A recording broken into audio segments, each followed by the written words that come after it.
Standards and recommended practices for aeronautical information services were first adopted by the Council on May 15, 1953, pursuant to the provisions of Article 37 of the Chicago Convention, and were designated as Annex 15 to the Convention. This annex has undergone developments and became applicable on April 1, 1954. In Chapter 1 of this ICAO Annex, it mainly talks about the general information, including here the definitions, common reference systems for air navigation, and miscellaneous specifications. The object of the Aeronautical Information Service is to ensure the flow of aeronautical data and information necessary for global air traffic management system safety, regularity, economy, and efficiency in an environmentally sustainable manner. As part of the miscellaneous specifications, it has been stated that the aeronautical information products intended for international distribution shall include English text for those parts expressed in plain language. I will be discussing Chapter 2, Responsibilities and Functions.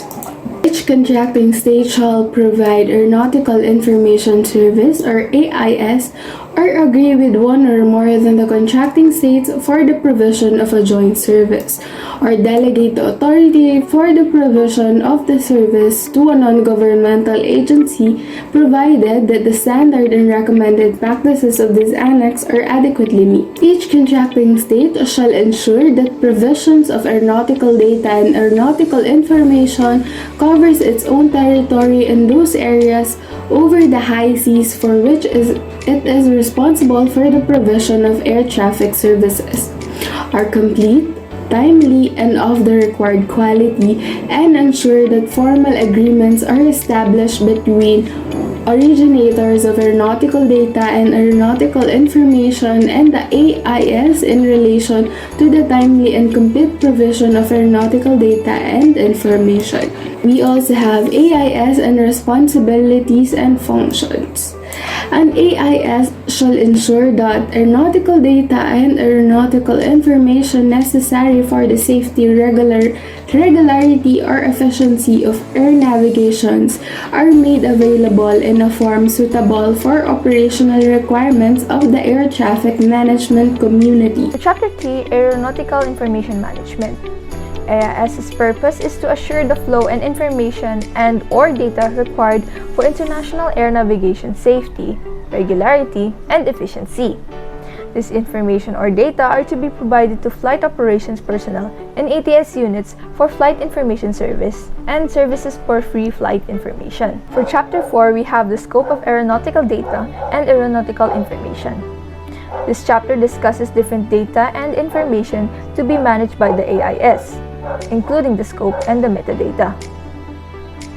For the scope of aeronautical data and information, we have aerodromes and heliports, airspace, ATS routes, instrument flight procedures, radio navigation aids or systems, obstacles, and lastly, geographic information. So, for Chapter 5 of ICAO Annex 15, the Aeronautical Information Products and Services. So, in this chapter, it tackles that aeronautical information shall be provided in the form of aeronautical information on products and associated services.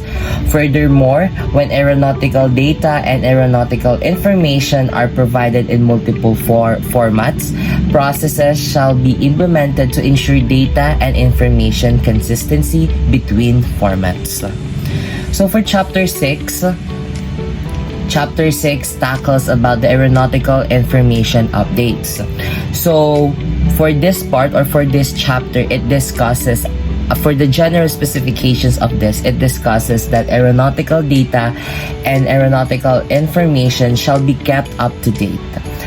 Information concerning the following circumstances shall be distributed under the regulated system or ARAC, such as basing basing establishment, withdrawal of significant changes upon a series of common effective dates at intervals of 28 days. Information product updates that the Aeronautical Information Publication or AIP shall be amended or reissued at such regular intervals as may be necessary to keep up to date.